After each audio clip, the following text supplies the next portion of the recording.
What's going on, everyone? You're back with Jono for another quick math lesson.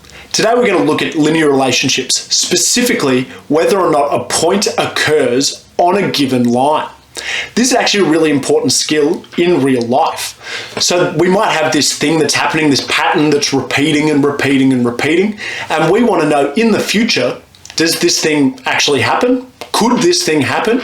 And the only way we can work that out is to sub in two values to see if it works. So in this example, I owe someone $100 and I'm like, okay, I need exactly $100. I don't want any change afterwards. I need to give this person $100. Is this going to happen just working at my regular job? We're going to have a look at this pattern now. So if I work 0 hours, I obviously make $0. After my first hour, I earn $15, then 30, 45, 60, 90, and 105. So we can see pretty quickly that I'm not going to actually earn exactly $100 just from this pattern. But I don't want to have to make a table of values every time I want to do this. There's got to be a way quicker way. So in this example, my hours is X, it's going up by 1 every time, and my Y value is 15. That means that the gradient of this equation is 15, and it starts at 0. That's my Y-intercept, because I don't get paid if I don't work any hours.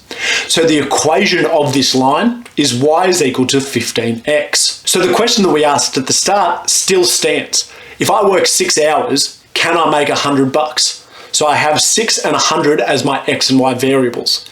All I'm really doing is substituting these two things in and seeing if it works. If what I sub in is true, then this point does exist. And if it's false, it means that it doesn't exist. So if I sub in 100 is equal to 15 multiplied by 6, that's saying that 100 is equal to 90, which it doesn't. 100 and 90 don't equal each other. So that means that this point is not on the line. So the way that I think about this is always as just a giant game of true or false. If you sub in the X and Y values, if they are true, if they equal each other, then this point is on the line. But if it doesn't, and you sub these two values in and it doesn't equal each other, it means that this point, this specific point, is not in our linear relationship. And we're going to see two of these examples now. So here, I'm asked if the point 4, 3 is on the line Y is equal to 2x minus 5. All I've got to do is sub in my points and see if it's true. So that means I've got, does 3 equal 2 multiplied by 4 minus 5? Pretty quickly, I can see that that's 3 is equal to 8 minus 5, which is 3 equals 3. That does work. 3 does equal 3.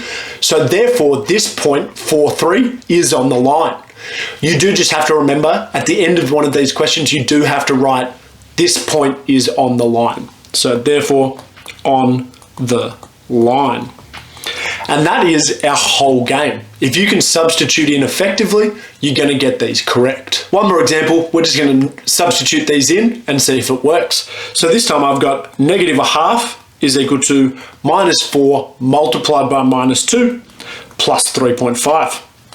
Minus 4 times minus 2 is 8, plus 3.5 is 11.5. So this is saying that negative a half is equal to 11.5. Those two things don't equal each other. That's not a fact. So that means that this point does not occur in this linear relationship. So therefore, not on the line. So my big pro tip for these ones is you might be given a graph and it'll say, is this point on the line? It's really tempting to just kind of have a look, especially if it's within the graph, and just say, oh yeah, that looks like it is, it's close enough. What the teacher's actually asking you to do is to find the equation and then sub the point in.